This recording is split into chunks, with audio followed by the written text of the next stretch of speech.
To that, we can add why Trump wants Canada as the 51st state. All of this is in the same melting pot of ideas, confusing most Canadians right now.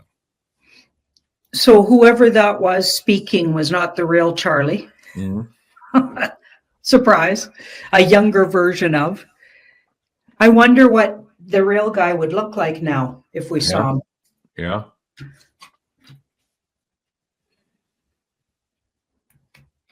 And the world. Okay, so I do think it changes, and we're going to find out it changes everything. I think it was a calm. I think it'll take time for that to be revealed, like in a more specific way, but it was absolutely the soft reveal. See the world there? The world says takes us to a whole new level. So him saying that, the person that said that, who's like, looks like a younger actor, is saying something that changes the whole landscape and gives us, a heads up that the landscape's changed. Okay. And then see this ending. It's surrounded by two ending cards. So this, what he's talking about actually happened a long time ago, possibly, and we'll get to that, I guess, but possibly around the date that's indicated right above Charlie Pance's head. Literally sitting there. I'm going to get to that in just a moment. While you're there, let me show that screen here. We saw the 2017. Some constitutional scholars here in Canada were referring to maybe the 150 year in terms of our constitution, but it also collides with the inauguration of Trump, January 20th, 2017, and the capitulation tour that ensued after that. Yep. Remember when he was walking in front of the Queen, again suggesting that the power structure had already changed at that point. Maybe we're coming to the conclusions now of all of these comms and for this number of years. So what do you see on the bottom row there, Janine? Yeah, so this card is, so it starts with an ending card, so it already happened, and then everyone finds out it already happened. Mm-hmm. Okay, so it ends the way things we've been led to believe Canada was, or what it was. And it hasn't really been what we thought it was anyway for years. It was a corporation like most other countries. Seems like they all sold out to big corporations a long time ago. We're all like in this community finding that out. But it wasn't even legally that, it looks like. I think this really takes it apart. And I think it goes to that big reading I did at the beginning of the year. You and I, you asked me, look at the whole year, and we did a great big 7-card layout on that. Yeah. And the top card, the hidden influence, was the Tower, systems down. And I feel like it means everything in officialdom this year, so 2025, is going to get undone. So it felt like what Charlie said undid some things in a more official way. Maybe it's undoing the rituals that bound us to the lie that we've been living, that is pretend Canada, And I'm curious also, because we have to admit there's a stolen land story behind all of this, right? From the natives. Same thing could be said in the United States. So if here in Canada, there seems to be a move to maybe give back those lands to the proper custodians of it, are we going to see a similar move in the States? Right now, we're not hearing any of that rhetoric, but I'm curious, in my view, you can't have one without the other. If you're going to do a truth and reconciliation and you're going to bring out history, you can't do it in a vacuum or just in Canada. You have to apply it equally across the board. So what do you see for the U.S.? Well, that looks like that doesn't get talked about this year. Okay. That'll be for another time. And now we got the Wheel of Fortune there. So that's more like maybe a year from now. Or that might get talked about a year from now. So it's in the cards. It's just a little bit further out, perhaps, than Canada. Now, the question is, why is Canada going first? Is it strategically to either weaken Canada's sovereignty in light of what Trump is trying to do, and that's why that's coming out first now? Is it actually a power move? Because a lot of people, even the Globe and Mail, yesterday in an article. They said that the king's speech here and presence in Canada was actually seen as an act of weakness, not an act of strength. That seems to be the popular opinion right now. It looks like it's because we're in tougher shape and we've got like absolutely no accountable leadership, and we haven't for a long time. We're more under control of the WEF than the states are. Yeah, we've been in really worse shape. And all these years, people have been like, my dad's favorite saying is, we're in the best country in the world. We have the most freedom. He brought us up all thinking that. And I've come to believe it's quite the opposite. We're one of the worst. Right. I want you to do another poll here, and it's going to be more of a touchy subject also. This is a great question on the screen. If you want to do a shuffle there, wouldn't that be something if the natives of the land became in charge? Fantastic, this person says. Hold that thought. Can I bust into that for a sec? Yeah, go ahead. Okay, just real quick. My opinion about that is, anybody who's in charge, okay, like just because they're Indigenous status peoples doesn't make them better, smarter, better in charge.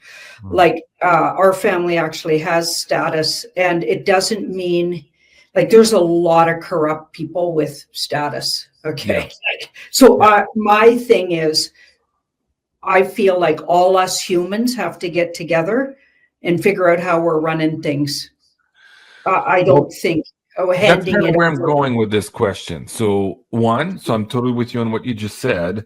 I think we're moving away from this centralized power. Humanity needs to decentralize at this point, disintermediate. That's also for the banking system, the politics, everything, governance systems. I think this is where we're going to thrive moving forward. Although we need maybe a very small percentage centralized representations in terms of dealing with other countries and perhaps off-worlders. We'll get to that question in just a bit. But generally speaking, I think the move is going away now from the centralization of power. So that's one.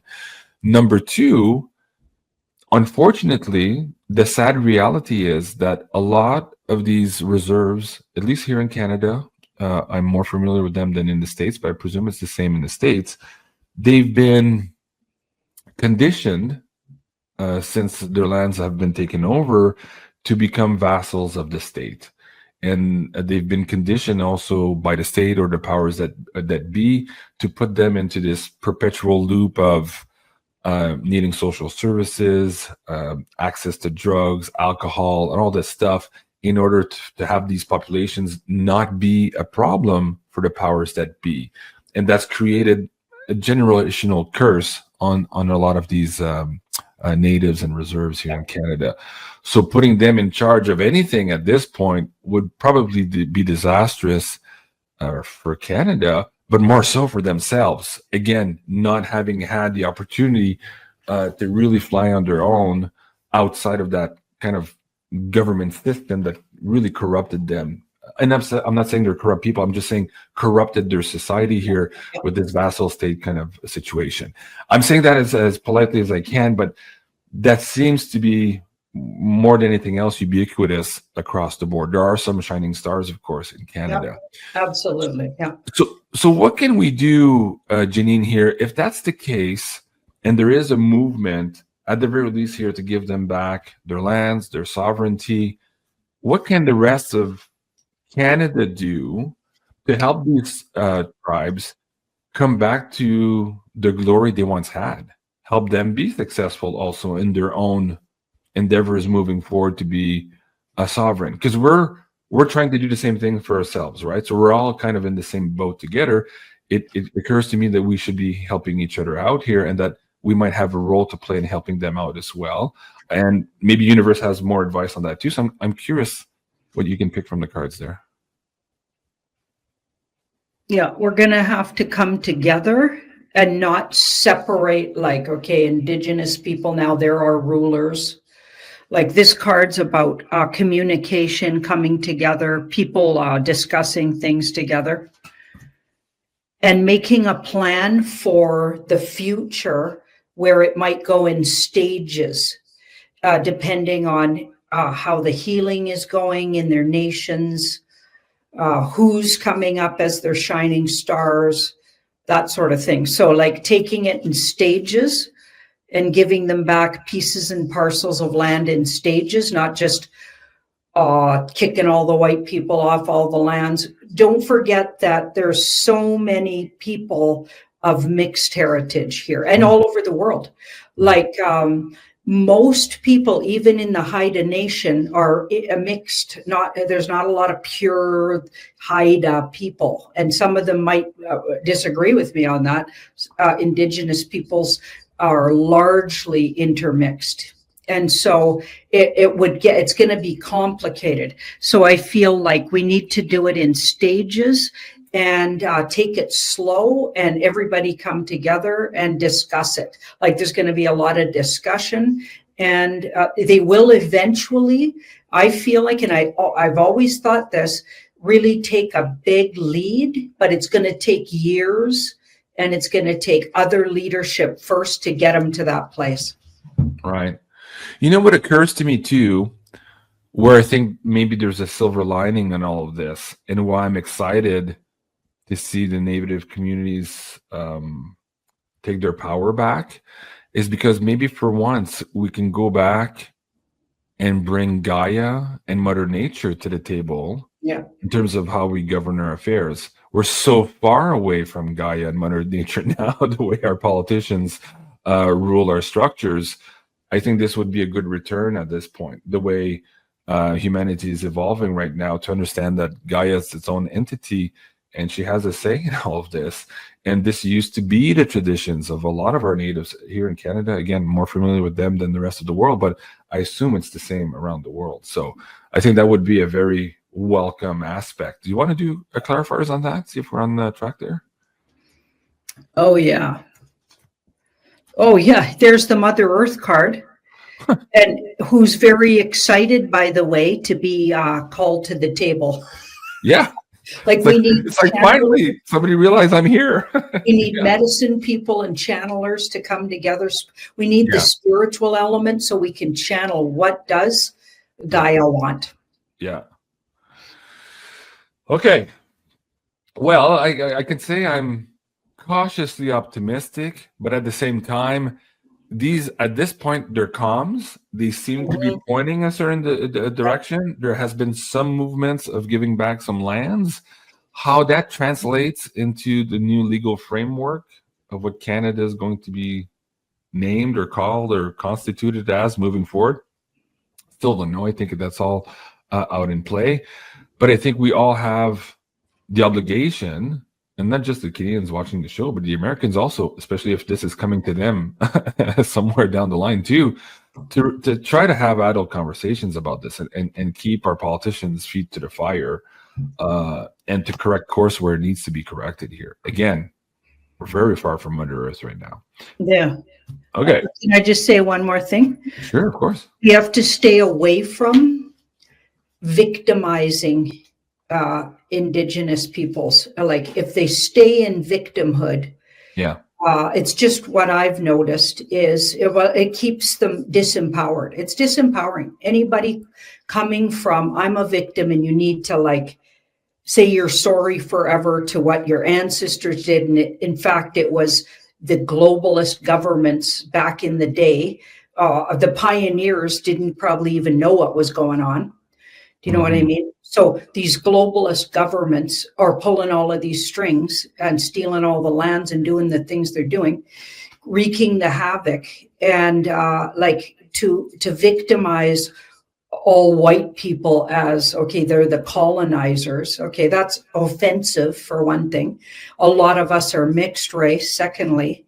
And, nobody I know would personally want to be Indigenous people's colonizers right now. So colonizers. So we got to stop doing that and start a fresh start and work together in teamwork to get it done. It's staying victims for the Indigenous people. It's not going to work. Well, let's do another poll here because, again, I said I'm cautiously optimistic and I don't trust the monarchy. I don't trust the government to be doing the right thing right now although they appear to be going in that direction with some of these moves. Are they playing a fast one on this? Is this a legal strategy of some sort to maybe further enslave us by dangling something in front of us and distracting us while they're doing something else, Janine? Or are they maybe all capitulated and playing out now some type of white hat operation that's bringing us closer to the ideal here that we've just pulled? What's really going on behind the scenes here, and how vigilant should we be moving forward? Oh boy. Well, we got this war card in the middle. Yeah. We've got the Hierophant on this side, which is like the powers that be that would be involved in the steel and those sort of evil deeds, the type that would have handed out blankets, like the Hudson Bay handing out measles blankets, like those kind of stories, right? Yeah. So the powers that be that did the steel in the first place, that's definitely like in the day would have been the deep state government. Okay, so here we've got, this is us though. So we're strength. And this card's like through the hardship, we're stronger, wiser. So we've got a lot of wisdom through everything that all the people, including the indigenous peoples of all the lands, went through. So there's the wisdom of what we never want to be doing again and how we never want to be enslaved again. Okay, we have to keep that in mind going forward, but we also have to draw on our strengths from all of us. So it's not just the strengths of those people, like, because then we have to figure out, well, who are those people anymore, right? So it's like we have to draw from the strength of our combined situation we find ourselves in and come together against the governments, okay, these guys who organized the whole thing in the first place, right? Instead of fight, because they're going to try to keep us fighting each other. That's what they've been doing all along. And here's the next thing that happened. Before any of this can go forward, we have to understand, and this is the general population. I don't think it's necessarily this community, because I think a lot of us do understand who's the real enemy. Okay, because there's not just deep state white people, by the way. There's every culture is involved in deep state players. They got deep state players. Even indigenous peoples have deep state players. I know some chiefs and really high ups politically. Indigenous peoples are part indigenous that are some of the most deep state, sold out, sell out, soulless people ever. I know some medicine people that are absolute pedophiles and scumbags, but I also know some really good ones. Okay, so we need to understand who really are. It's not a culture that we're dealing with. It's a whole group of people that are soulless or choose not to come from a good human place. Right? So it's a whole different kind of enemy, right? It's not based in a culture or a group of people per se. It's actually laced through all peoples, right? It's a system of system with, yes. Absolutely. Yeah, so it's trickier than that. So it's going to take a little time, but we have to educate the general population so we don't fall into, we have to like bow down to all native peoples, give them back their land. Okay, because some of them might be the worst thing. That could be the worst thing you could do. You just mentioned, well, thank you for that. That's a great answer. But you just mentioned in that spread, the Hudson Bay Company giving the smallpox blankets to the indigenous, right, to move them out of territory, to make them sick and to wipe them out. Isn't it fascinating in your mind? And this is irking me. If you're a police officer, you say there's no such thing as coincidences, especially if you're at the detective level. Well, here the Hudson Bay Company, of course, is filing for creditor protection and intends to restructure all of this as we're giving back lands to Indigenous people in Canada. Things that make you go, Janine. Yeah. This goes far deeper, as you say here. It's way more complex than we think. So fascinating. Okay. Now, let me set up the second part of this. So I'm interested in having more relationships and governance roles shared with Indigenous people, again, because of their very nature of being closer to nature and to Gaia, the planet itself. But also because of their closer nature to the extraterrestrial story. Now, in many native groups here in North America, also in Australia, there's a lot of history of them being bestowed what is called star bundle knowledge.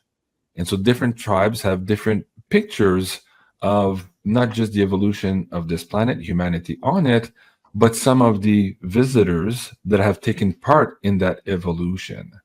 And so now, in the context of us evolving to another level, to maybe having war break out with the ETs, I think these star bundle knowledge are very important to come to the forefront, and us having, again, adult conversations about it. A number of years ago, I was in New Mexico with Joe and Dave. We were on a treasure hunt, and we met this medicine woman, and we told her the healing ceremony we were doing on the mountain, and she invited us to one of her tribe meetings. And her chief was kind of angry that she had been sharing some local information with these white dudes. And she kind of snapped back at him and said, no, they're here, they're doing the work. Our kids don't want to, they're not doing the initiations anymore. And the planet is at that point where this information needs to come out and we need to work together. And so eventually the chief kind of saw it her way and shared more information with us. And so I think that's what's on the verge of happening on the planet on a big scale. As people want to go back to our roots, understand our history, and also not be fooled by the fake alien invasion and all that, we need to know the interactions we've had with ETs in our past, recent and also not so recent history. So I think, yeah, somebody's saying the Navajo, was she Navajo? Yes, she was Navajo. No, wait. No, she was Dakota, not Navajo. So I think that's a critical point. So having said that, just to preface this section of the conversation tonight, I want to go to a video from Cliff High on his Substack. You and I kind of touched on this yesterday, but we're going to go a little bit deeper here tonight. Again, in the hopes of having this conversation, adult conversation with humanity, to maybe steer us away from this world war with the ET that is still in the data and somewhat still in the cards as a possibility. We were pulling on that the other day, and we were looking at ways to mitigate that and to get to a higher resolve or to a higher highest outcome for humanity. So if you haven't seen this, guys, go to Substack. The video is called I Blame Heidi. Here Cliff is explaining or talking about essentially the triune human and how we are divided into three components: the knower, the doer, and the thinker. I've had videos with him on this subject maybe 5 years ago. This one is even more succinct. I think he did a really good job. But he was talking about when he died, the third time here in this life's body, that he was having a debate or a conversation with the knower and the thinker. And they were trying to convince him to go back to Earth. And he was like, no, I'm dead. I'm old. I've been fighting cancer for decades. Don't want to go back. Look at that body on the table down there. I don't want to go back. And so they promised him three things, he said in this video: meaningful work. And he's like, well, I like work. I'm a workaholic. But again, been there, done that. Don't want to go back. Not enough. No. And then they said, well, we're going to promise you that you can die in battle. And he's like, ooh, that's pretty cool. I'm a warrior. I'm a martial artist. That sounds interesting. But again, looking back at the table and the dead body, because he was floating on top, he's like, that whole riddle thing, how do I bring that into battle? So he's like, no, don't want to do it. No, I want to stay dead. And then finally, it was the third offer. You're going to get to, I think the way he said it is either find love or be in love in the later stages of your life. And to that he said, oh, okay, that's interesting. And so immediately he was shot back into his body. But what I want to get into and why I'm prefacing that is that second part, the die in battle. So Cliff, having done the meditations over his years, having increased his chi, when he crossed the death barrier 3 times in his life, every single time he got a little bit more data from his knower and his thinker. And as you practice these exercises, including the one in the Japanese yoga book, you can strengthen that channel between your knower and your thinker. And it makes you a little bit more adept as a human than the humans who are not still awake to all of that and are just running around as pinballs in a pinball machine in their lives, right? And so he thinks, and he's of the feeling and the opinion that dying in battle to him, in context of the data that he's seeing, could be in this ET kind of invasion, kind of attack that could be worldwide. So he's seeing that as a possibility. But in that same video, he does also say, but maybe it doesn't have to be that way. Maybe we can achieve peace through strength. Again, some of these martial arts techniques. So this is where you and I left off on the last show. And we were asking, what do we need to do as humans to again reach that higher evolution or the highest potential outcome for humanity, away from war, death, and killing, but really into a situation to where maybe we negotiate, maybe we find new relationships and new agreements with these ETs. And so that opened up a whole can of worms, because you said the main thing we needed to do as humans was to come to the table and actually talk about it and not say, oh, that's just stupid, it's tinfoil hat. Like, we need to be serious about this at this time. So that's where we left off on the last show. Am I missing anything there in the preface, Janine? Make sense? No, okay. You covered it. Yeah. Okay. So I think my first question now is then, where is the pulse on this ET war? Because again, here we're seeing now what appears to be a united world effort. All of these deals Trumps have been making over the last couple of weeks here towards this golden dome. At first, we thought it was North American, but it appears that Mark Carney here kind of slipped in one of his comments where he said Trump was he was praising Trump, by the way.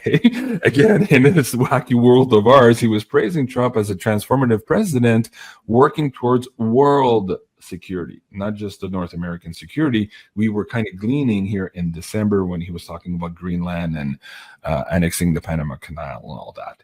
So where are we in that right now in the context of what Trump's doing and in the possibility of that war hitting us without having had the opportunity as humans to say, oh, hold on, maybe we can avoid war, maybe we can renegotiate, maybe that's what Trump's doing with taking over of the Vatican right now. Where are we on that scope, Janine? Interesting. This is us, and this is a wish and desire card.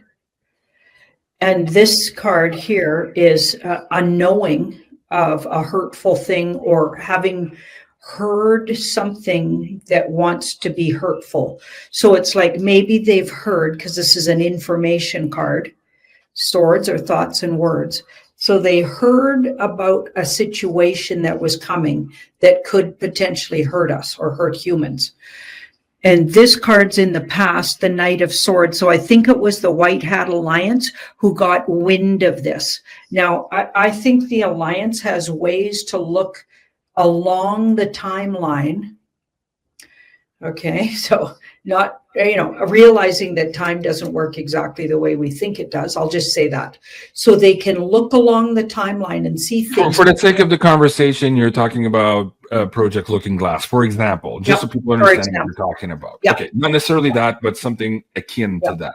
It could be remote viewers for all we know, but something akin to that, giving them an edge on the rest of the humans here looking forward or into the event stream, as Cliff calls it. So some type of tech or practice or mechanism. Okay. Yeah. And so they were lucky enough, because they feel like they got a jump on the situation and could develop something. And I feel like it's already been developed. So it could be this Golden Globe situation. Who knows what really it is that he's talking about? I think it's technology that is protective somehow, and also might have early alarms if these things are coming at us from wherever they're coming at us. Because I'm thinking underground, I'm thinking under the ocean, I'm thinking out in outer space. If there is an outer space, I think they're coming from all of those areas. Okay, so we've got the Page of Pentacles. So it's like an early alarm, I think, and then maybe stopping things to some degree. and they were already heads up about it, and were able to do something that they look like they're pretty proud of. Like it looks like they think it could work. Okay, so here we've got the 8 of Swords. So a lot of people don't really want to know about this. They literally, this is how does the general population. So they got this soft expose from Trump. They as good as said it. So did Carney. They're all saying really the truth there. There's something that we're going to need protection from. And Trump seems to be ahead of the game, and he's the one putting it together. Okay, that's been as good as said out in the open. I couldn't even believe when Trump was talking about this Golden Dome. That was about as forthright as they've been about anything, right? And this card says, but a lot of people are going to go into total denial, even right up until, events will come, it looks like. And they're energies and entities that align themselves with the powers that be that have been known as the Khazarian mafia and or puppeted those energies, right? So it's definitely something that is, I think, could be a thing, and it looks like we're ready for it to some degree.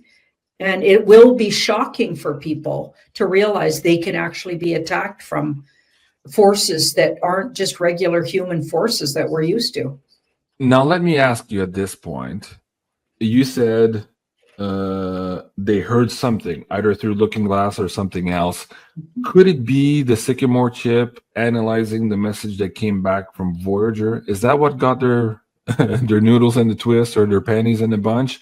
Or is it even before that they were aware of something here that they're working on? I think it was before that, because this card's a nostalgia card, so it goes into the past. Further back. Yeah. So are we talking about secret society kind of books that might have foretold this, the second coming of Christ, which we now understand is probably the second coming of these Elohim guys? Is it that far back? Or is it more of a signal? Like I said, again, technology or something here, maybe in the last 50, 70 years since Roswell. What do you see? I don't think it's anything you just mentioned. I think it's something totally different. Could it be something they found in Antarctica? Oh boy, now we get that's more of a yes card, yeah. Huh. Fascinating. Okay. That's neither here nor there. Just I'm curious, but I'll keep that piece of the puzzle as we move forward here in this data stream. So now we have to go back to last year when we had this mass UFO sighting, not just in the United States, around the world, but the media was paying more attention to the New Jersey drones at the time. You had pulled on the situation at the time, and you kept pulling the 3 card. There was 3 aspects to the drones. Some were absolutely not earthbound, some were garage enthusiasts, and some might have been retrofitted or retro-engineered stuff by our space programs. I believe those were the categories you had at the time. But what was interesting at that time, Trump, who had not yet been inaugurated, was asking the pretendency for more details. But he did rant about Bedminster, where he has a golf course. And he says, I'm not going to go there. I'm going to stay away from there. That place could be dangerous. And he kept going on and on and on about Bedminster. And somebody today in our viewer question show, that was at 3 p.m., guys, for the IAP and the pay-per-view, somebody asked us about the White Swan event at Bedminster. I'm like, wait, did I just miss something? What are they talking about? Well, they were talking about the White Swan event at Trump's golf course. And so I went up and looked it up live as we were doing the show, and I'm like, oh wow, attack at Bedminster. So I'm like, okay, that's a qualia if ever there was one. And thank you to whoever was asking the question today. So we were like, okay, guys, I know there's a troll in the chat. Sorry, I'm concentrating actually doing the show. Let them do what they're doing. I'll get back to it. If there's some moderators in the chat, please deal with it. So at this point, we were like, oh, this is very important. Trump was alluding to Bedminster way back when, and in those data sets that Cliff had predicted the New Jersey drones, maybe a month or so or 2 months before they actually came, was also the fact that the New Jersey drone situation that we would have this fall was merely an entree or a setup to then having an ET or a revisitation of that in June and July, right? So if I go now to the emotional data stuff that he had sent us in the last Wacky Woo, June and July here are we're just there. We're just about to enter this peak here, as Trump is talking about now, attack in Bedminster. So I'd like you to do a poll on thatattack.com, whether or not it's a qualia here, or like Cliff was saying, a return to the fall situation with the New Jersey drones coming up here in a big way for June and July. And if so, like, what can we expect? How is this going to roll out, so to speak? Wow. It does look like it's some kind of a situation that, again, partially they knew about, or they had some information on, which is why maybe he's mentioning the city so many, or the town so many times. So they're expecting something to happen there. So it feels like eyes on the place. There's stuff going on there. And this is a victory card. So whatever does happen there event-wise, it's expected and it'll be handled, it looks like, really quickly by White Hat Alliance. So maybe part of the war breaks out there. You mean... Absolutely. You mean like human kind of 3D war, or you're talking about an alien war?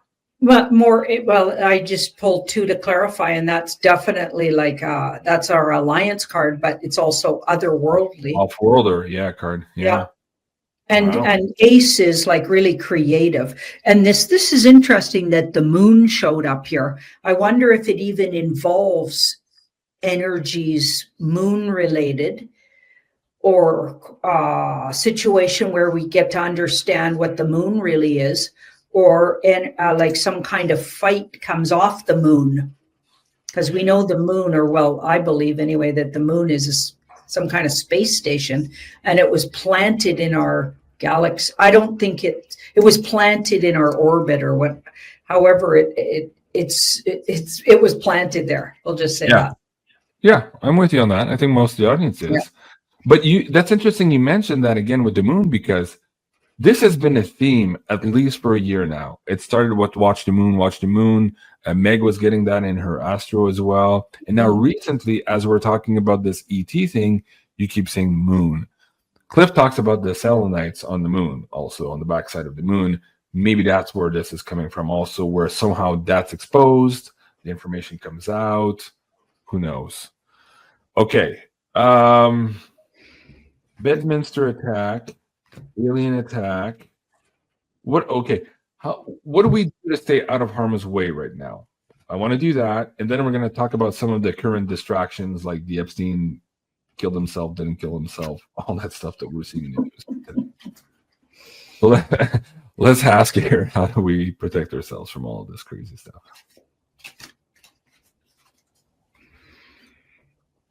And again, I'll remind you, guys, I think it was on the Wednesday show on pay-per-view. The advice there, too, was the first one was to have these conversations, to bring this out into the open, to bring our attention to it, to pull maybe a little bit more data from our knowers and our thinkers so that we can get a bigger picture on our radar here as to what's happening, and to not leave it to officialdom to negotiate with us, right? To really change a global consciousness on this for the highest good. That was the advice the other day. Let's see if we can drill down a little bit deeper on that one tonight, Janine. And I'd say that's still the advice. Okay.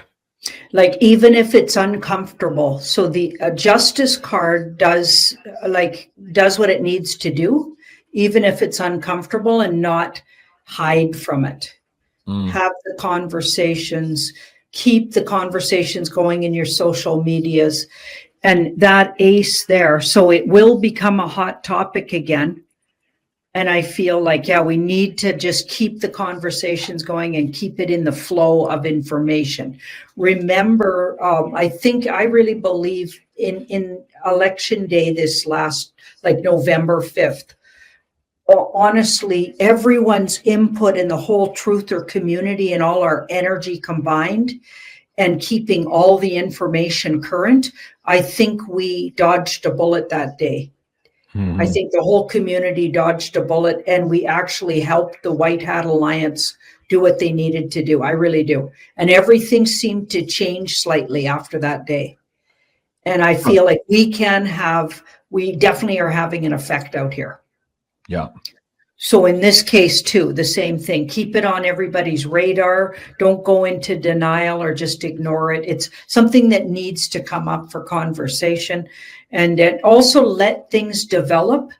Don't assume so many things are going to fly around about it. We're going to hear this, we're going to hear that, we're going to hear all kinds of mistruths and half-truths and full-on fear porn and all kinds. Like, let things sit with your intuition and your inner knowing, or what does Cliff call it? Your doer and your thinker and your all those energies.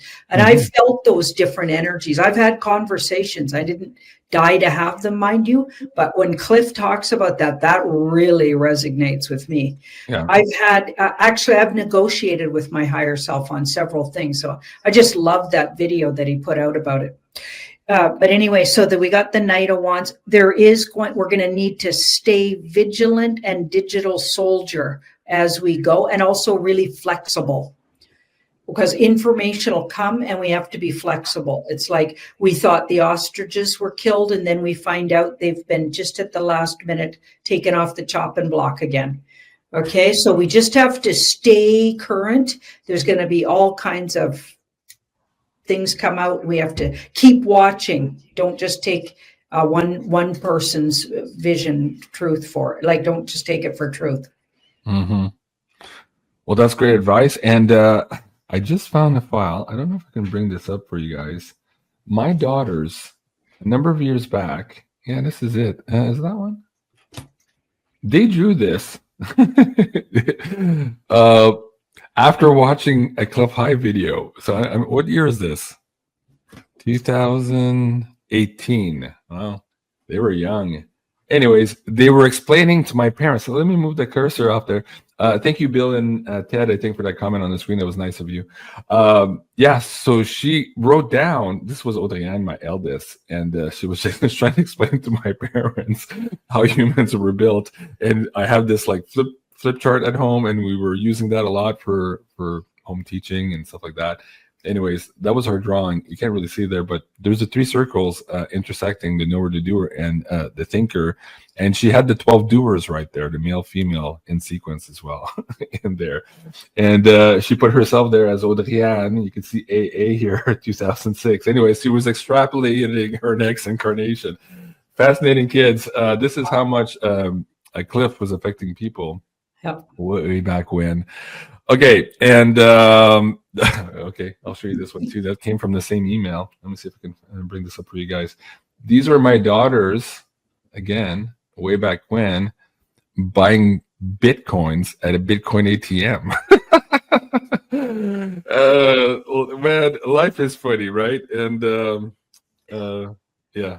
I'll do another show on that at some point, but look at the twins there. They're so cute. Audrey-Anne also taking care of her sisters there. Anyways, that was so cool.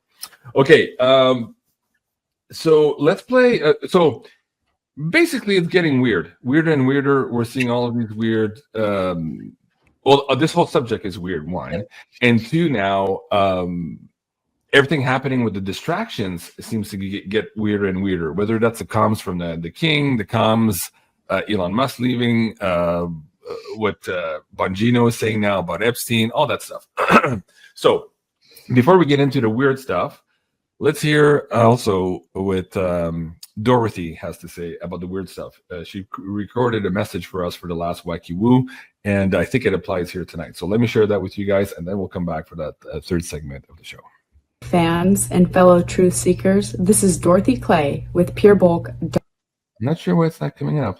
Buckle up, because this week on The Wacky Woo and Beyond Mystic, John Claude and Cliff High are diving headfirst into the Summer of Madness. A full-blown sci-fi reality is unfolding right before our eyes.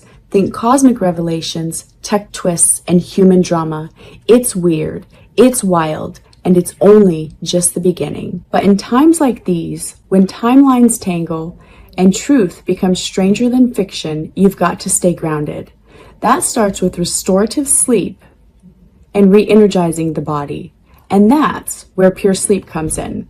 Your go-to ally to wind down, relax, and truly rest.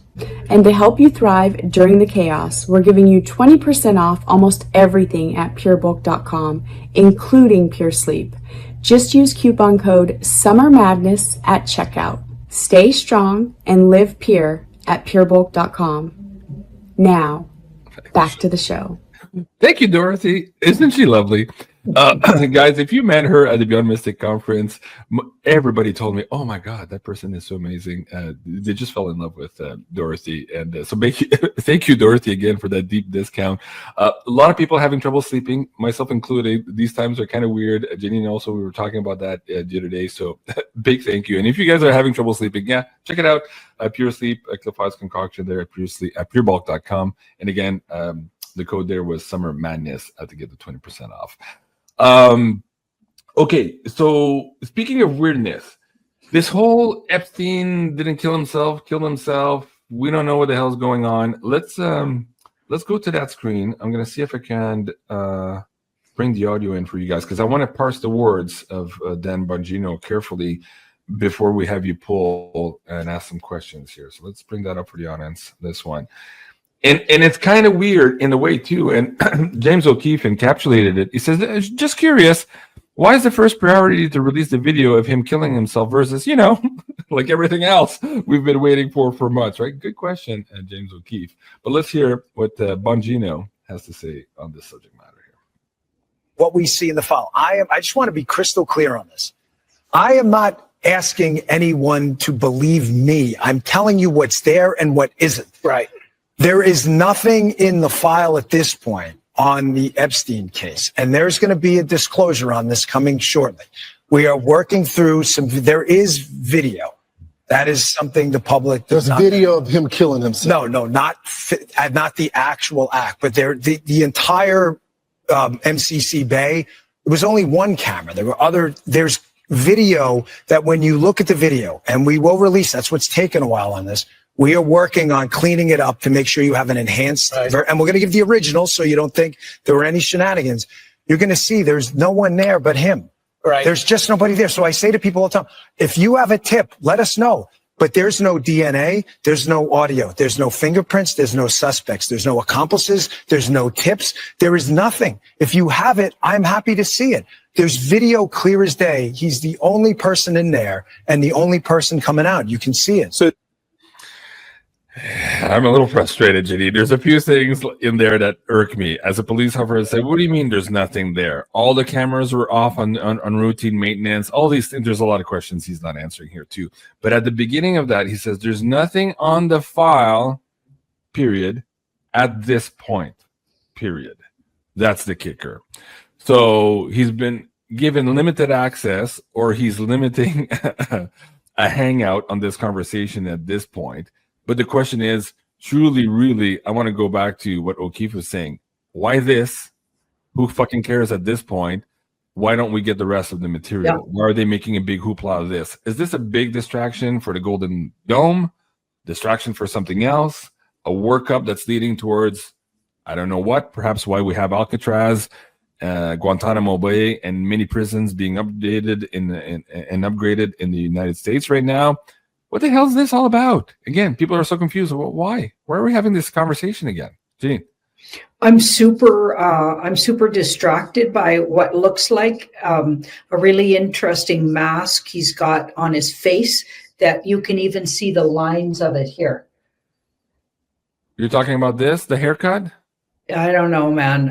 I'm just not buying that's just a haircut. He's got a really bad barber if that's his haircut. And he also looks a lot thinner there than he was when he was on the Bongino show, right? But then again, he could be under a lot of fucking stress in this job. So I don't know. That haircut, though, it's kind of in style. I'm seeing more of these guys do that, where they come to the edge very close with a clipper and even with a razor blade to make that effect. Maybe. But to your point, why don't we start there with the cards? Is this Bongino or somebody else playing Bongino? Let's start there first. He's even got folds in his neck. And like, I get it. We can have lines in our neck, but they look a little exaggerated to me. Okay. Well, let's just ask. Maybe his shirt's too tight there. Maybe. Or he's busting a vein with all the stress of keeping a straight face with this lie. I don't know. Guys in the live chat.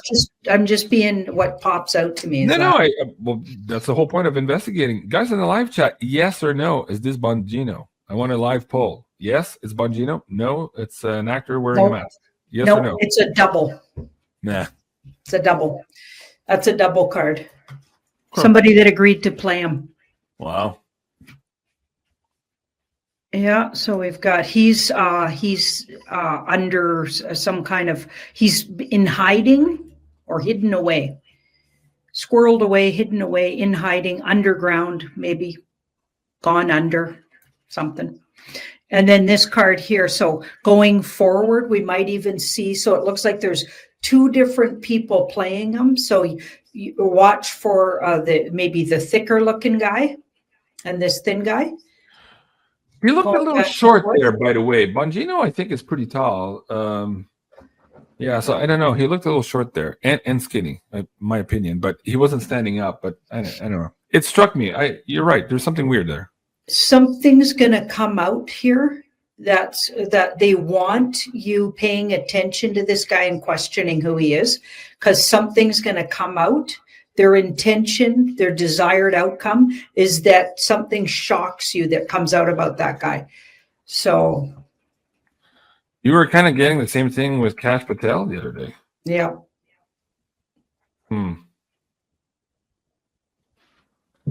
Remember who he used to work for?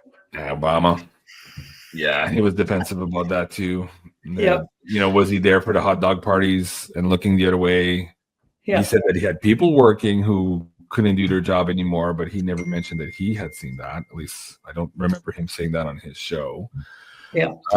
Okay. This is breaking news there as we're live. President Trump just announced that Elon Musk will be doing a press conference tomorrow from the Oval Office at 1:30 p.m.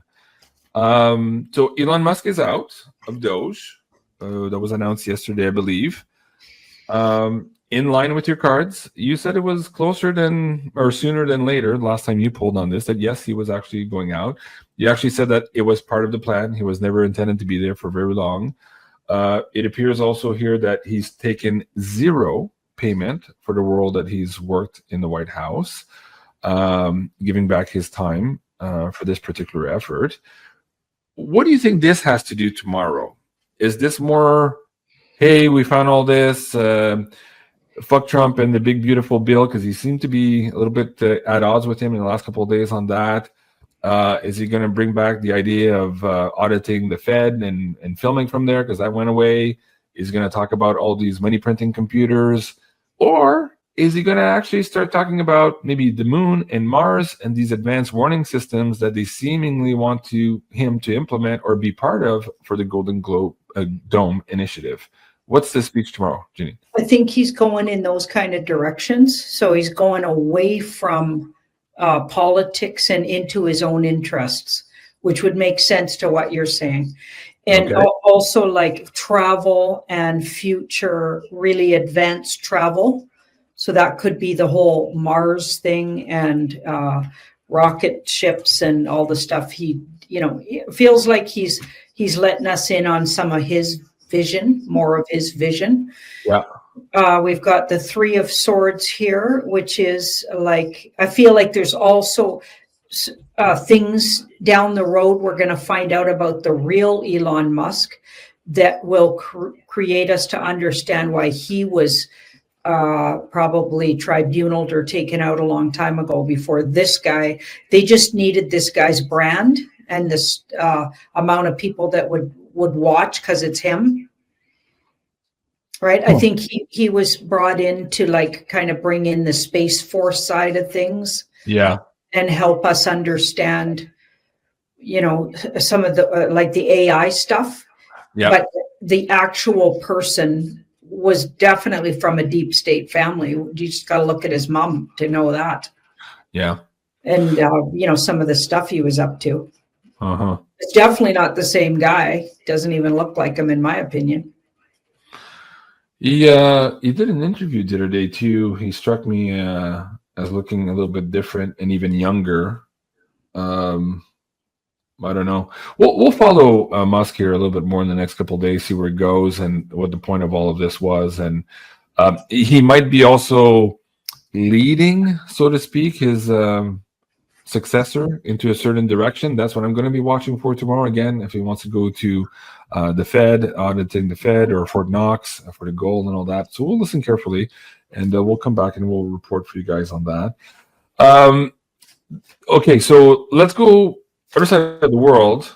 I saw this earlier today. See if we can go to the live chat. A little town in Switzerland just disappeared because of a huge landslide. So here's the before and after picture, and there's quite a few videos of this happening live. And as this was happening, your email and mine, people are asking, "Hey, JC and Janine, tonight, can you look at this? Is this man-made? Is this some type of weird ass attack on a village there? Was there something of strategic value maybe on the ground there that they're trying to get at? What's the story with this landslide?"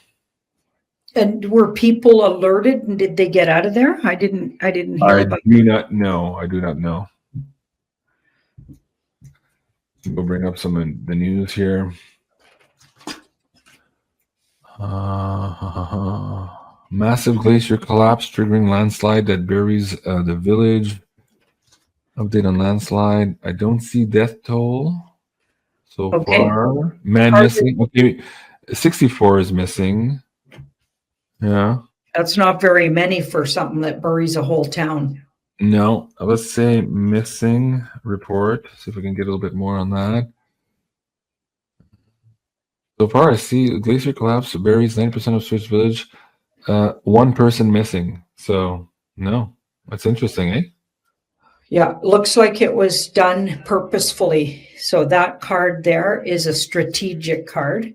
And the Fool here, so this is like unexpected, unexpected, but then we've got a strategic card, but maybe made to look like a natural event. So strategically made to look like a natural event.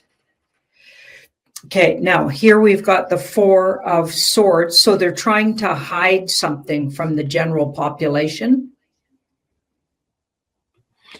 People are asking the town. The town is called Blayton, Switzerland. Wow. What are they trying to hide, Ginny? And this card here says it might be part of the war as well. So between deep state and alliance. So they're burying something, hiding something, or putting it underground even more, something. So I don't know what exactly I mean by that. We've got the Chariot. So according to the Alliance and White Hat operations, they were successful in this. So this was war coming out in the open again, or they've been fighting there. There's been some kind of fighting going on. And here we've got the Tower. So they created this to hide something. I don't know what, or to bury it or put it under for good. So I'm looking up CERN on the map and see if that intersects with that underground, maybe. So bear with me as I'm trying to come out of that. Where's CERN here? I feel like with this success card with the Tower, they were successful in averting a way bigger catastrophe, is kind of how I'd read that. Okay. Huh. No, it's on the other side of the Lausanne or Geneva Lake there. So it doesn't appear connected to CERN, but you want to do clarifiers? There could be more installations like that we don't know about. I specifically said it was CERN, some part of the concern. And it looks like it's part of, and there's more things. Huh. More things going on, but CERN somehow connects up there. Who knows? Some type of interconnected project. Interconnected, yeah. And then that we've got the Hanged Man. So the Hanged Man is something that'd been there for a really long time, hidden, and after time came to the awareness of. So that's why it's part of the war.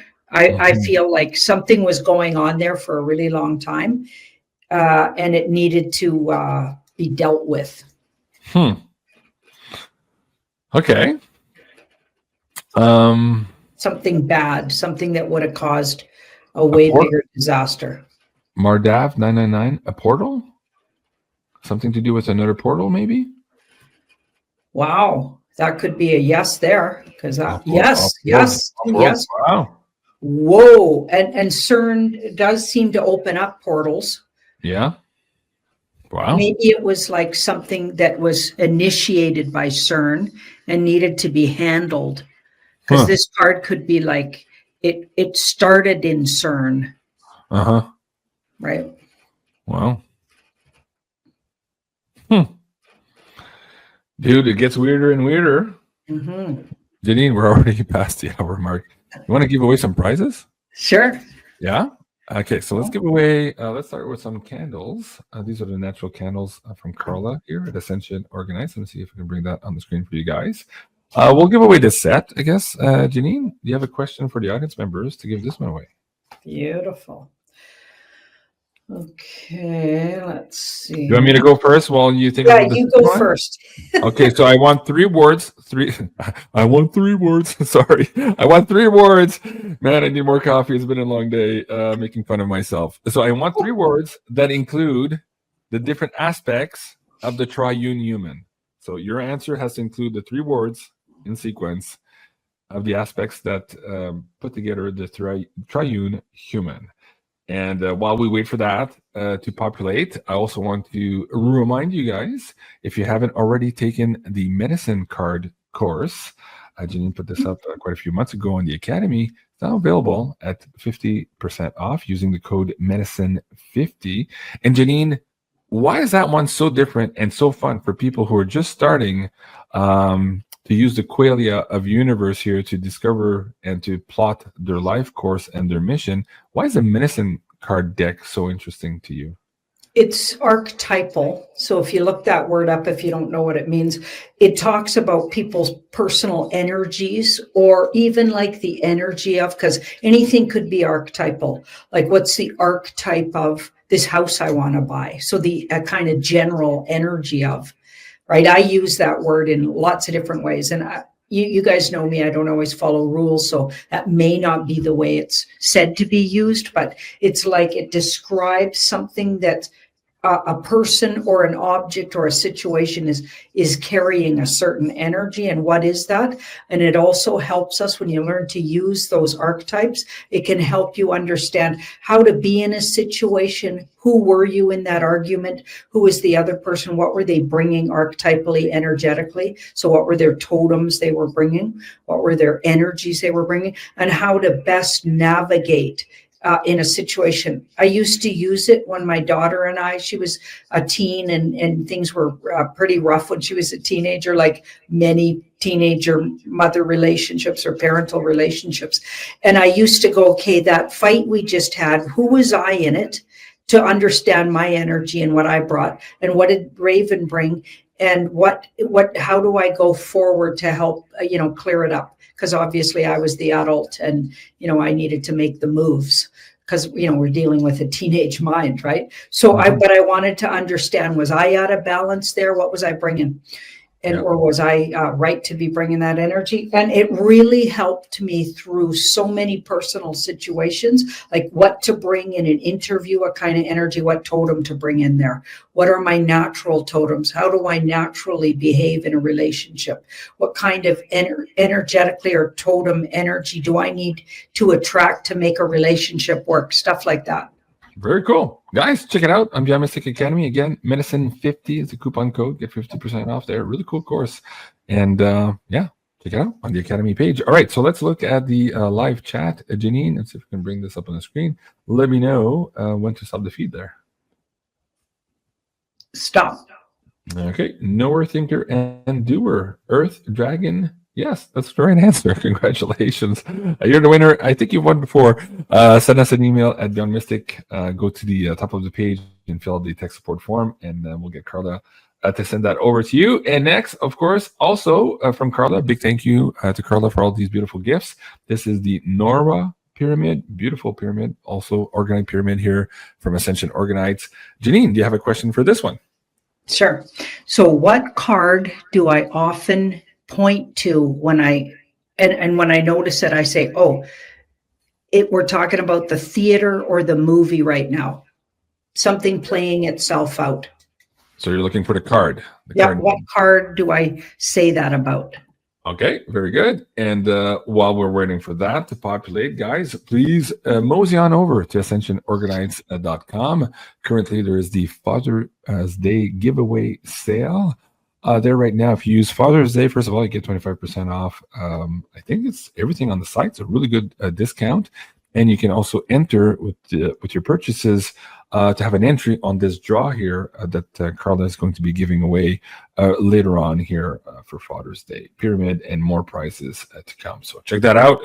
Great discount, and also ability to win more of these amazing prizes. So that's ascensionorganites.com, and the coupon code there is Father's Day in one word, 25% off. Okay, Janine, let me go back to sharing this tab here just to make sure. Yes, and let me know when you want me to stop. Stop.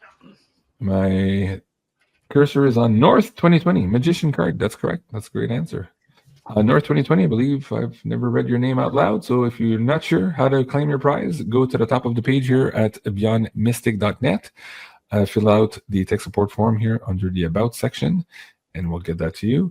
If you're wondering about all these shows and what we produce on a weekly basis, that's the board there. And there's a lot this week. It's a big week. Check it out at beyondmystic.net/schedule. And while you're there, guys, if you like what we do here and you like these shows, you want to support us doing even more, please consider the pay-per-view editions for about the price of a cup of coffee. Jenny and I do 2 or 3 of these a week for pay-per-view and for the Insider Access Pass.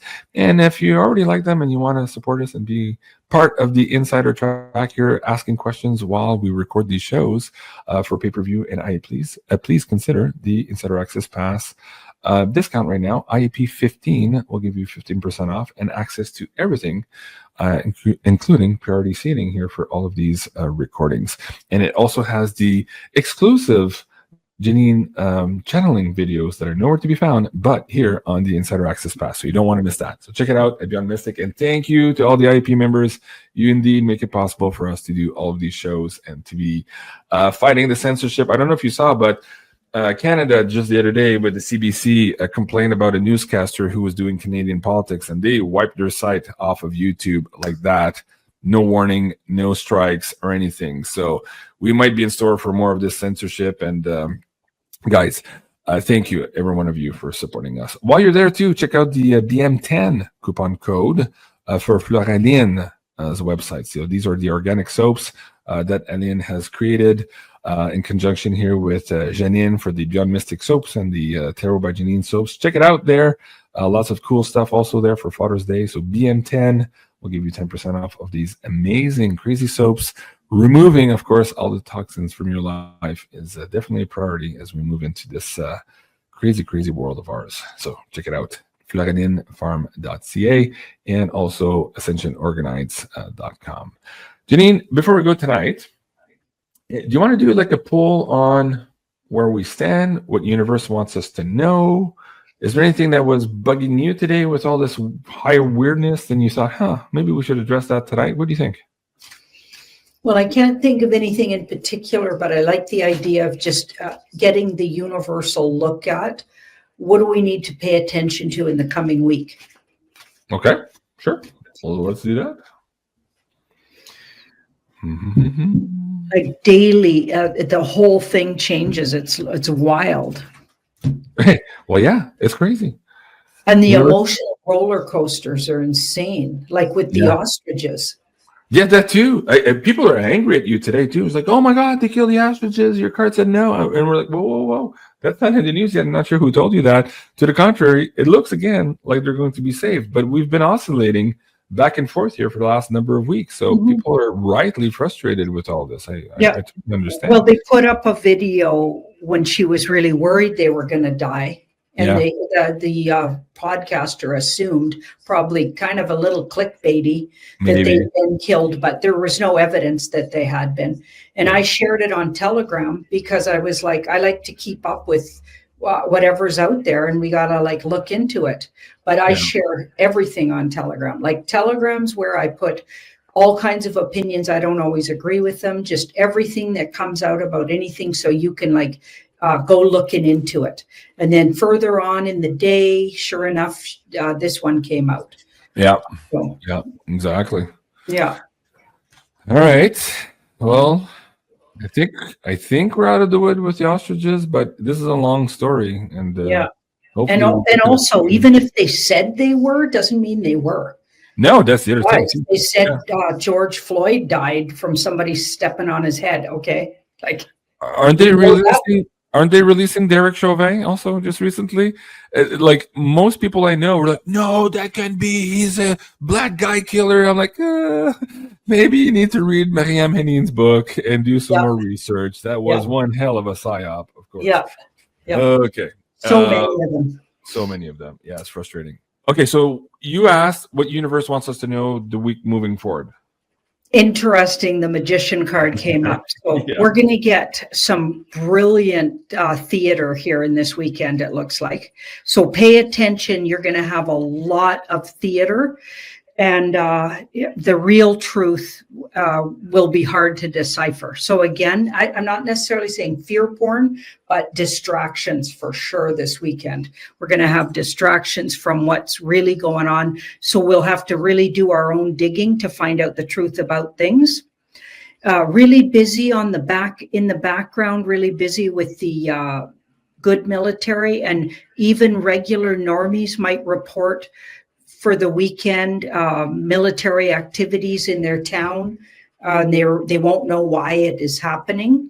And of course, that's been on again, off again. And we know why. Whenever I hear it, I always know. I'm like, okay, I bet that's what white hat military stuff.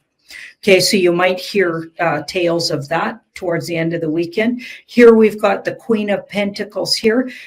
Advice to us: before you get caught up in some big drama, like maybe around the ostriches or maybe around Epstein or whatever it's going to be sure to just wait and sit on things, because the very opposite news could come out within hours of that news. So just be careful. Lots of distractions and misinformation this weekend.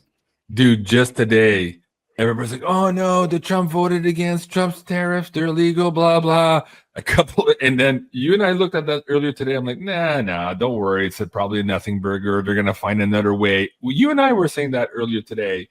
Just don't panic. And look, later in the afternoon, U.S. Appeals Court reinstates Trump's tariff live updates. So it's kind of like, man, we're in a pinball machine. It's absolutely crazy. So, Janine, that's great advice. Like, don't jump right away on stuff, because it's likely to change within a minute or at least a day. So, cool. Hey, guys, thank you so much for watching tonight. What a cool show. You guys are really good audience members. We had, I don't know if it was trolls or just spammers at the beginning. They were spamming the queue. I don't know with what, but it sounded like gibberish.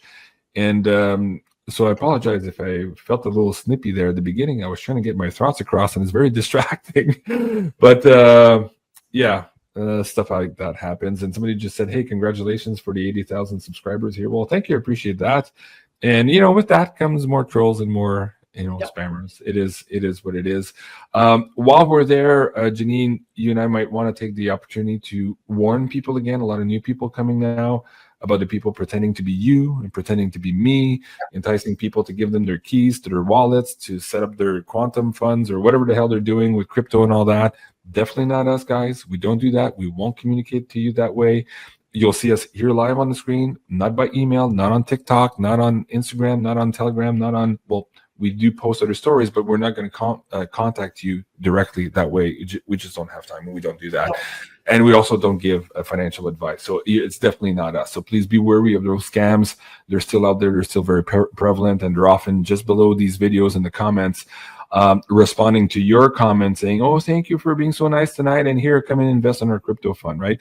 Not us. So be careful, guys. If you're new to the show, stay vigilant. And for those of you who are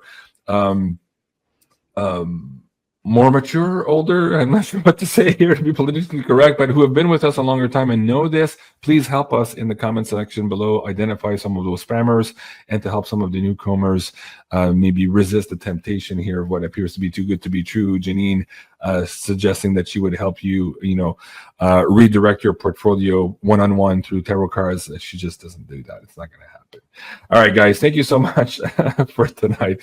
Great audience. Check out all the shows this weekend. And yes, I believe it's confirmed, but I'm getting Penny Kelly back this Sunday night also for the Wacky Woo. You don't want to miss that one. It's going to be really cool. And yeah, quite a few more shows here. Tomorrow, Coco is back on, and I think also Ashala on the weekend. So lots of great shows. Just check out beyondmystic.net/schedule. I love you guys. Have a great evening, and we'll see you soon. Au revoir. Au revoir. Say that in quotations. Charlie Pants and Queen Camilla here, which, as far as I'm concerned, are not the real peoples.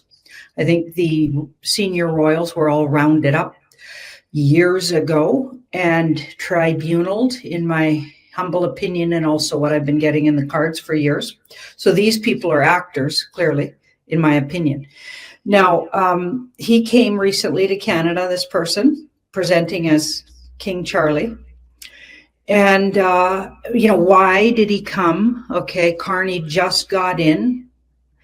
Okay, with as far as I'm concerned, a stolen or rigged kind of election. Okay, I believe led by the White Hat Alliance, because it looked like Trump really wanted Carney in there. Okay, and that's a whole rabbit hole. You want to go check that out. And I've been talking about that. If you go into my Beyond the News with Jean-Claude on our Thursday Rumble shows, we've, a couple of weeks back, we've been talking about that. Lots of information, good truthers out there talking about what really happened in the Canadian election there. But I will say that King Charlie coming to Canada is very strange. It's been years since any royals came to Canada to make any official speeches. Okay. And to be honest, even longer since any royals, I don't remember them ever saying anything about the Indigenous people, because of course, you guys know the history of the Queen, Elizabeth, and her new husband, stealing Indigenous children, and it being outed, and even witnesses, and then witnesses going missing and dying, and etc. That whole rabbit hole, you want to go check that out. Kevin Arnett has a lot of great videos about that, I believe, on YouTube. You want to go check out his work. But anyway, so many interesting things with King Charles coming, to Canada, because in his speech, he actually says the words, we're sitting on, or he honors that they're sitting on unceded territory that's actually Indigenous territory. Now look at the word unceded. I looked it up. To a territory that was never legally ceded or given up to the crown through a treaty or other arrangements by Indigenous people. Okay, so he actually says out his mouth that it is unceded territory they're sitting on. Okay, and then he says a whole bunch of other really interesting things if you're listening. Okay, but at first it just seems like, and the media just talked about it like it's some blasé. He's just repeating, a bunch of stuff Carney's already told us. So why would he come all the way over here to do that? Okay, obviously there's a big ritual going on, in my opinion, where they're likely handing the land back to, maybe it's rightful owners. That's one way you could look at it. Okay, and or they're at least nodding to the fact that it was never legally a country in the first place. And by the way, if you look up the video, Canada, the Illusion, okay, that really takes you through where that is actually the case. So for a really long time now, Jean-Claude and I have been getting, in the shows we do together and with the tarot cards, agreeing that Canada is not the country you think it is. Okay. It's likely not, it was never legally created as a country the way you think of it. Okay. Or the way the general population thinks of it. And it's likely was a corporation for a short time, but I even think that's changed. Okay. And even where Charlie is sitting, so I don't even want to call him King Charlie because he's obviously an actor. It's not the real. And I don't believe in kings and queens. Nobody's lording over me anymore. No way. Okay. So I won't even call him that. But right over his head, there's a date. Okay, and the date is 1867 to 2017. Now, people wrote me and said, okay, Janine, that date is blah, blah, blah, referring to the centennial, blah, blah, blah. Okay, I'm just going to say this. There's no coincidences, and these things are all comms, okay? He's sitting there, and the date's clear as a bell. Okay, if they didn't want you to see that, and we know this is a capitulated government acting for the White Hat Alliance, or at least I know that. I believe that to be true. That's what my cards have been saying. So why would they let them sit under that date? Okay, regardless where the date came from. Okay, I believe it's because up until Trump got in power the first time in 2017, and then went on his world tour in 2018, I feel like it's nodding to all of this stuff was undone by 2017. Like Canada wasn't the bankrupt corporation by then, and they conceded their government, and or maybe not conceded, it's the wrong word, capitulated the government to the White Hat Alliance. That's my belief. Okay, so that's what I think's going on there. So my first question is what King Charlie said there, the guy that they call King Charlie, what he says about the indigenous lands never being conceded, okay, unbelievable that he said that out of his mouth. Is that legally binding? Does that undo a spell? Does that make a difference? Is that a comm?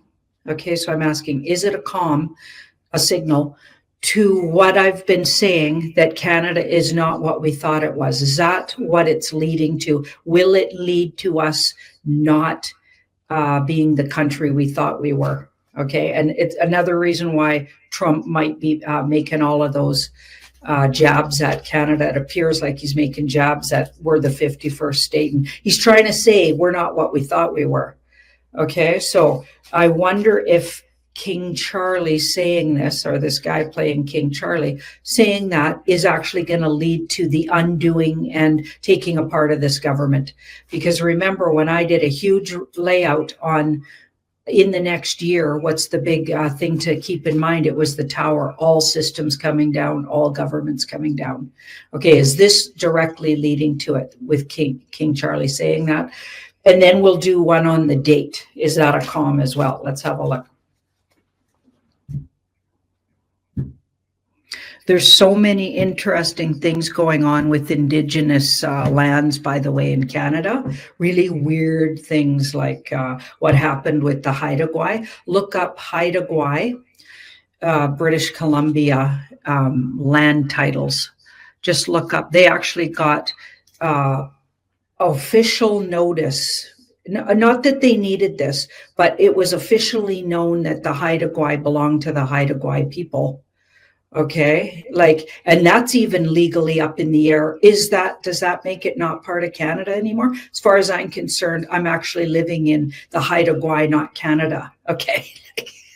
I think we all got to wake up to, what does this legally mean when these things are done? What is really going on here? Things are going on, and we got to keep track of all of this, because I feel like things are happening fast and coming apart fast. But yes, so we've got a great big yes to it's absolutely putting on notice that the deep state government, and of course Khazarian mafia, all of the other things we could call them, back in the day stole the land, and it was never actually officially Canada.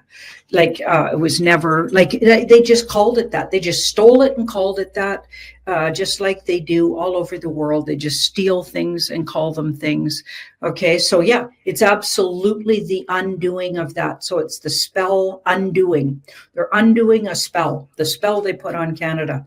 Okay, and it'll absolutely be eventually known as, and here's the interesting thing, the Indigenous people that Charlie Pants mentions are all Eastern Indigenous groups. None of them are the Western groups. So I feel like I feel like the part that gets undone first is in the East, maybe. But I mean, that's just, I'm just going to throw that out there. So let you guys chew on that one, and maybe anybody who has any information about why he might have done that. Why did he just mention 4 or 5? I can't remember how many Indigenous groups, but none of them are from the West.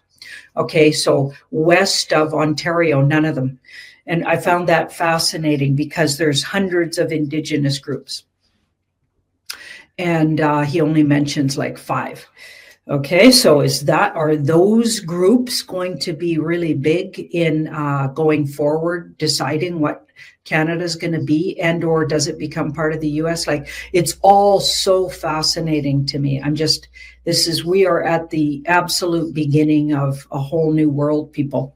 Okay, so it's absolutely what I said, and it looks like Trump will have a lot more to say about this, okay? And the White Hat Alliance. He's just the front for the White Hat Alliance, you guys, right? Okay, so, I mean, he's doing great things and everything, but, they're using a brand, okay?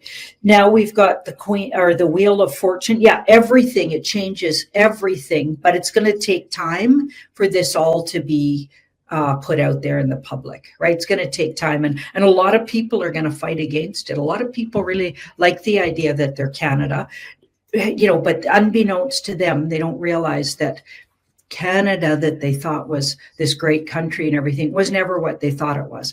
It was always run by globalists, always run by deep state. It was never the free country everybody thought it was. Okay, they just fooled everybody, like all over the world they did this.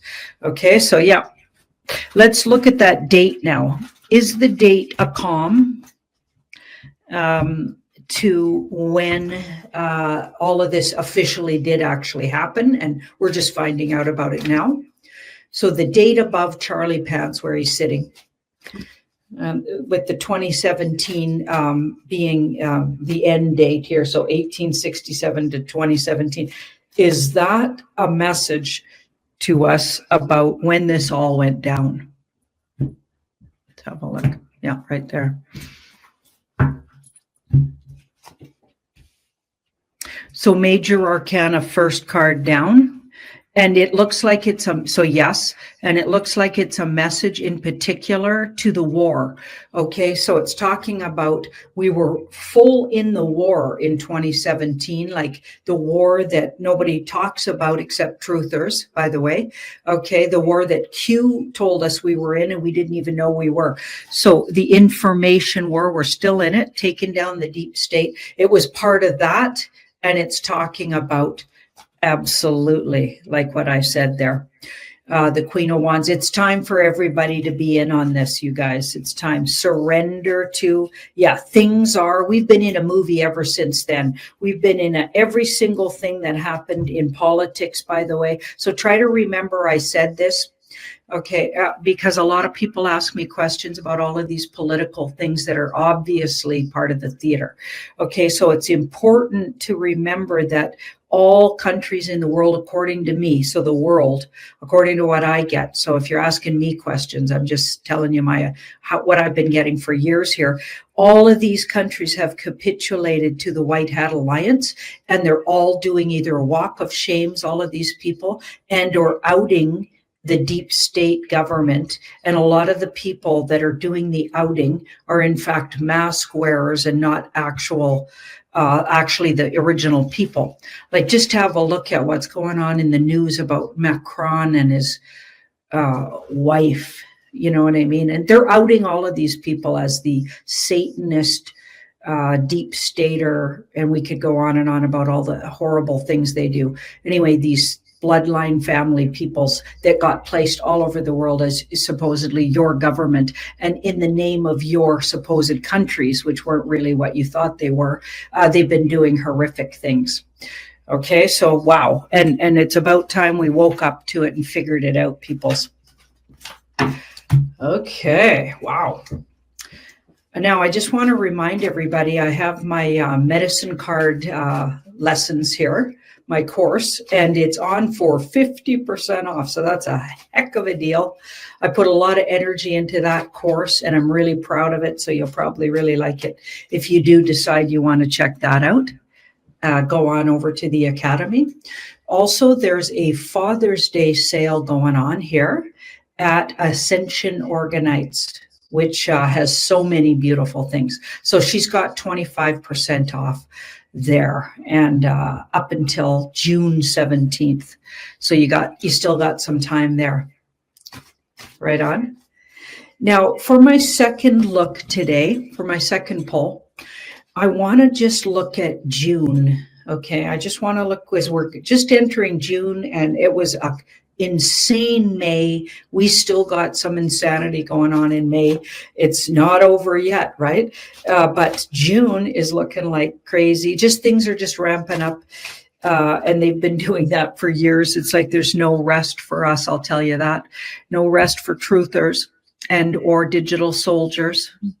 Everybody in this community, we've got no rest for years. So you got to keep yourself healthy and find ways to get into nature. But let's just see what the universe wants to tell us about June. And I'm going to look at it in a big pyramid spread. So we'll look throughout until the end of June. We'll just look at it, like try to get some timing on things if anything wants to come up here.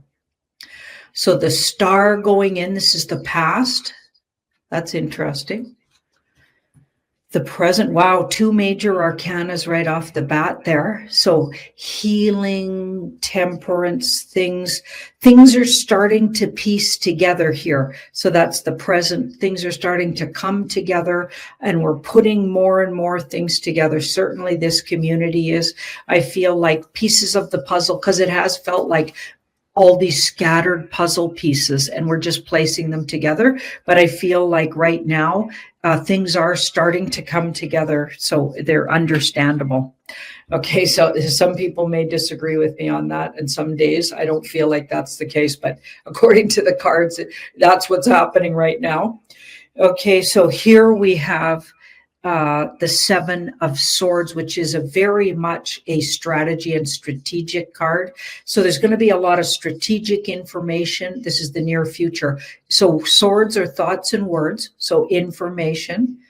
Okay, so that's information coming out very strategically, strategic deaths of people, strategic. They're very much strategically having things like it's like a military operation, really. And everything that happens has been very strategic right from the get-go. Okay, when the royals were announced, passed over, like Elizabeth and her hubby there, when they, like, it was not on the real dates of their death. Charlie, I believe, is gone a long time ago, and of course they still got him supposedly kicking around. They've got all these foreign leaders all over the world doing these supposed things, but all of it is, in fact, choreographed, in my opinion. Okay, so we're watching this huge theater of politics, and or not just politics, but what's going on with royal families all over the world, like huge amounts of theater going on. And that doesn't mean sit on your laurels. That does mean share information, and there's so much to be learned from watching these actions. So even though the actions are created and it's theater, it doesn't mean you don't it's all trying to tell you and educate you on things. So it's so important, right? Okay, so here we've got the High Priestess, so the hidden influence. So we've got 3 major arcanas. So June's going to be huge again, just like all the months leading up to it are just, it's just the crescendo is getting like almost like, I don't know how we're even doing it. Actually, I'm so impressed with this community and all the truthers, hardworking truthers out there, and how we're still staying kind of on top of things. You know what I mean? But with that High Priestess there, it says there's still a lot of secrets. So June doesn't expose all the secrets, but more and more things coming out. So more exposure and deep hidden secrets and things that have been done behind our backs as humanity are going to be exposed, but we're still going to be wanting more things exposed. So but the exposure continues, but you're still going to find things hidden from the general population in June. Here we've got the Four of Cups here. This is something to note. These are things to note. Okay, be careful. You're going to have a lot of emotional driven situations where fear porn will be driven out in the media, and even maybe in the truther world. Lots of fear porn might be like every couple of weeks, it seems they really ramp up the Third World War thing. We're in the Third World War. There is a war going on. It's ongoing. And I really don't think the nukes are going to be an issue. But, I'm just saying what I get from the cards. That's just more my opinion and what I'm intuiting. But it doesn't mean that won't happen entirely, right? We'll just be watching. But just be careful not to get triggered. Okay. Trigger warning here for June. There's going to be all kinds of emotionally charged, triggering stories out there. Okay. Floating around. Okay, so here we've got the Knight of Cups. Yeah, so it's not I don't feel like we like all the general population knows everything by the end of June, but they're going to know a lot more. We're going to see a lot more people coming over. We're going to see people just sitting on the cusp here, really coming over to our communities. So we're going to need to probably do some catching up, like maybe share catch-up videos, keep in mind that some of your family and friends might even be asking you questions. I'm actually finding that family and friends are more curious. It's like they're curious, and they're curious about what I think's going on more than they ever were. So I feel like that'll ramp up as well. So try to be open if you have the energy for that, to help people catch up and get up to speed.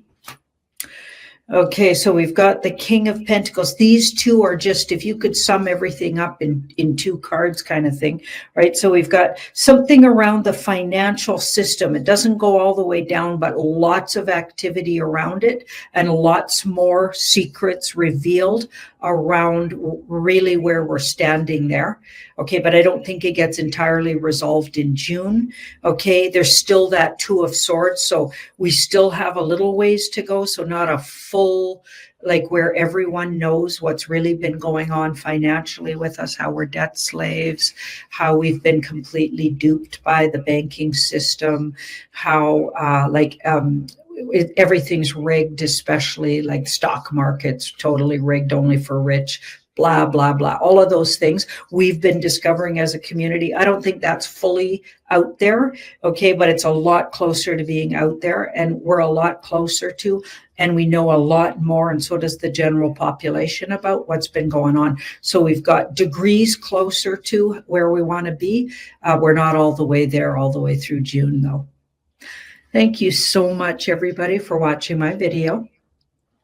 Don't forget, tarotbyjanine.com. If you like my work, come on over and join our community.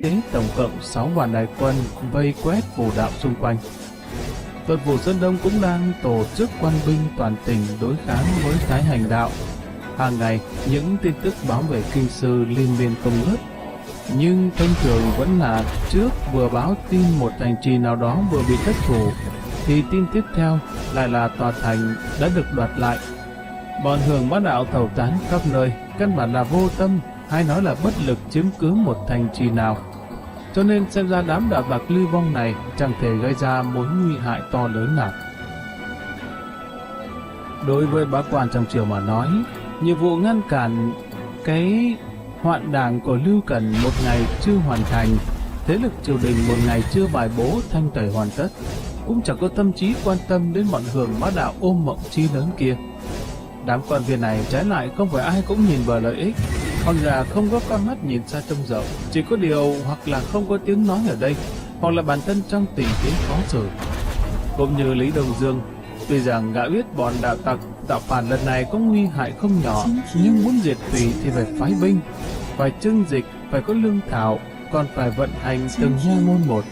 Hiện giờ chúng quân viên đều đang chú tâm đến tiền đồ bản thân, làm sao có thể yên lòng yên dạ mà đi lo chuyện này nữa.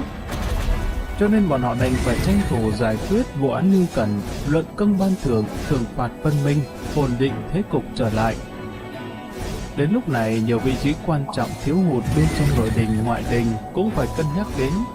Không những phí tâm sức an bài bá quan trong triều, ngay cả chức vụ thủ lĩnh tỷ lệ giám còn chống của nội đình cũng khiến họ phải bị nát óc. Theo tình hình xử phạt, hoạn đảng và sắp xếp quan liêu cấp thấp, phẩm cấp quan viên cần xử trí càng lúc càng cao. Không khí nội điện võ Anh càng lúc càng căng thẳng. Lý Đông Dương và Dương Đình Hòa vốn xưa nay cùng tiến cùng đôi, cũng bắt đầu nảy sinh mâu thuẫn. Còn ba vị hoạn quan, Đới Nghĩa, Trường Vĩnh, Miêu Quỳ cũng mỗi người một tâm tư, mỗi lần thương nghị đều chuyển hướng lách chủ đề đi, đến cuối cùng cũng vòng lại xuất phát điểm ban đầu, chẳng thu được kết quả nào. Lý Đông Dương vì chuyện này lòng nóng như lửa đốt, mà lúc này Dương Lăng ở nhà ngồi ôm Kiều Thê Mỹ Thiết, còn thờ cũng càng ngày càng xinh xắn đáng yêu, nhưng trong lòng hắn thật sự đang cháy hừng hực. Hắn ôm đầu cẩn trọng suy nghĩ rất lâu. Sự kiện ở thời chính Đức mà hắn nhớ ngoại trừ Du Long Hí Phượng chỉ còn lại việc Minh Vương tạo phản. Phượng đó hiện giờ đang ở trong nhà hắn, ngày ngày dành ôm con với hắn. Bằng không thì Du Xuân Tầm Phương với Ngọc Nhi và Tuyết Nhi vô cùng an nhàn. Chỗ Ninh Vương, hắn cũng phái người theo dõi quan sát, hiện giờ vẫn chưa có bất kỳ động tĩnh nào. Cuộc dân biến ở Bá Châu và Thanh Châu không biết rốt cuộc sẽ diễn biến đến mức nào, trong lòng hắn cũng chẳng có lòng tin chắc chắn. Theo hắn nghĩ, hoặc giả trong lịch sử đám người này chưa từng làm nên trò trống gì. Hẳn đó chẳng qua là một cuộc tạo phản nhỏ nhoi, triều đình muốn tiêu trừ thì chẳng có gì khó, nếu không sao hắn lại chẳng có chút ấn tượng nào. Tuy nhiên, hiện giờ có thêm sự can dự của bản thân, lịch sử đã thay đổi hoàn toàn, ai mà biết được rốt cuộc sẽ diễn biến như thế nào. Điều khiến người ta lo lắng nhất là hiện giờ hắn đã biết chắc chắn Hồng Nương Tử, Thôi Bình Nhi đang ở Thanh Châu. Trước mắt đóng quân ở trại Đường Trại Nhi là một trong những thủ lĩnh của bọn phản quân. Trong số nữ nhân của hắn chỉ có Hồng Nương Tử là vốn dĩ không nên phát sinh bất cứ mối liên hệ nào với hắn, nhưng ngặt nỗi trời xui đất khiến cả hai lại xảy ra quan hệ. Vì nữ nhân này và thành khởi vận một văn một võ, vốn dĩ là cường giả có năng lực nắm giữ vận mệnh bản thân mình nhất. Sự cường hùng đó tuyệt đối chẳng thua kém gì đấng mày râu. Nhưng vận mệnh không thuận lòng người. Trong thế giới nam nhân đã nhận đủ nỗi khổ lang thang vất vưởng. Mỗi một cảnh ngộ mà Thôi Anh Nhi gặp phải đều có mối liên hệ to lớn với hắn. Trong lòng Dương Lăng đối với nàng luôn cảm thấy có phần ái náy và thương tiếc. Hắn trăm vạn lần cũng chẳng ngờ tới, vì nữ nhân này dám liều mình được ăn cả ngã về không ngờ lại làm nên chuyện chấn động thiên địa như thế này. Đó chính là việc tạo phản.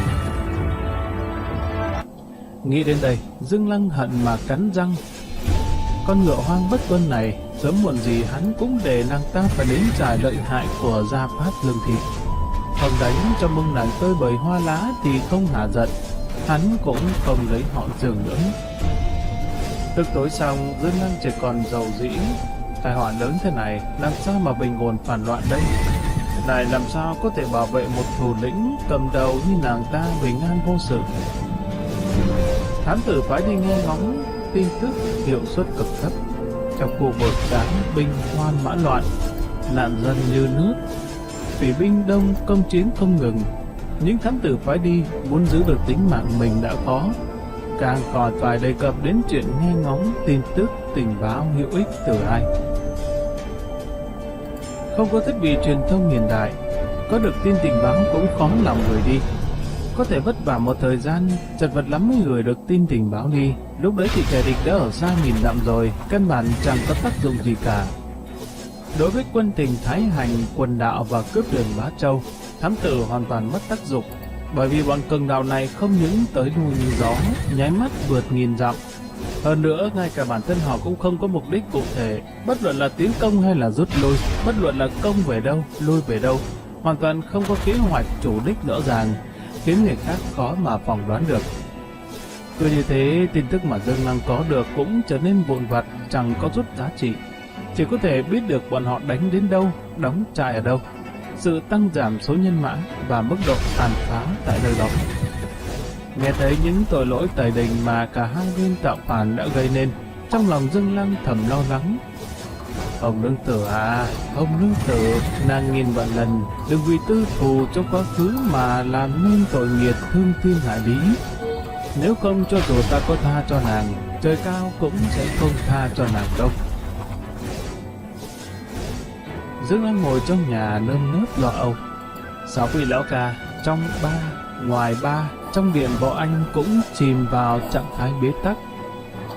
Mặc dù gian thần định tử đã trừ, Dương Lăng đã quyết ý buông tay là một quốc công an nhàn, đồng thời từng bước âm thầm chuyển hóa quyền lực trong tay để tập trung tổ chức thương nghiệp, không nhúng tay vào chính sự nữa.